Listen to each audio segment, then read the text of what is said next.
Well, now we've been going through some of your questions that you have posted on our Twitter account at League Sunday for Tomás Ó Sé this week. Tomás, we have some nice ones for you here. One of them that was sent in to us was, what does it take to be a great defender? For me, Michael, I suppose a great defender is a defender who has a mixture of everything. I always say, and I always look back, Seamus Moynihan was the best defender I've ever seen.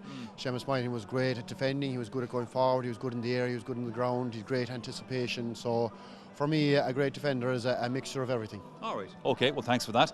Another one for you. This is from Aidan Hanrahan. And Aidan says, Tomás, who is the toughest player that you've ever played against? I said there's been a few. There's been an awful few. A lot of fellas have given me bother down the years, but I suppose looking back, all the top teams, the Dublins and the Tyrones, they all had great players, but I suppose Michael Donnellan in Galway was I only marked him once in the 2000 All-Ireland, and I was taken off him for the replay, so that says something about it. He had everything. He had great pace, great footballing ability, great fella off the field as well, and he was the best I've ever come across. Marked him once and that was enough, says you. Yeah, that was enough. Right, yeah. Okay, this question, Tomás, comes from Ger Wallace, and he says, what is your opinion about the black card, and would it have affected your style of play at inter-county level? Well, I suppose it's at the moment it's being bandied about that there's a bit of a grey area in it, and it depends on the ref and what way he calls it. Now, the last few weeks there has been a number of occasions where you could question.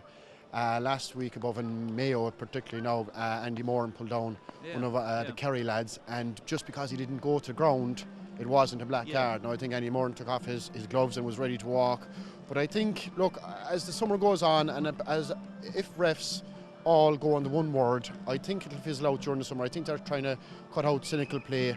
Would it have affected me? I wasn't a cynical player anyway, Michael, so hopefully it wouldn't have, no. All right, okay, well, we'll leave it at that, Tomás, then. Okay, look, at another one for you here. This is from Kieran Donoghue.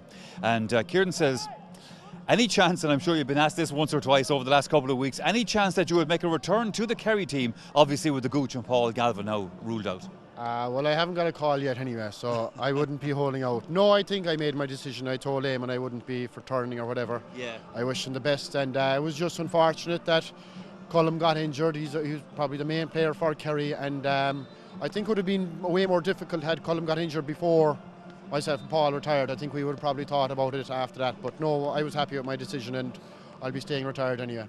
I know that you come to a point, Tomás, where you do make that decision, but at the same time, over the last couple of weeks and months, has there ever been a point where you said to yourself, you know, I actually missed this? Yeah, I think more so, I'd be questioning myself, would I be up for it, or would I be able for it physically? And I think I actually would. I think after the All-Ireland last year and the defeat to the Dublin team, I kind of just sat down to myself and just said, look, when I take everything into consideration, living in Cork, working in Cork, I was 16, 17 years at it, and I just said, look, that was my lot, and I was happy with the decision. I'm still happy with the decision, and I don't think I'll be returning, no. All right, Tomás. Well, listen, Tomás, thank you very much indeed for all of that. So you heard the thoughts then of Tomás Ó Sé, and over the weeks, of course, we'll be having more from our guests on League Sunday. And if you want to pose a question to any of our guests, don't forget that you can do so on our Twitter account, and that's at League Sunday.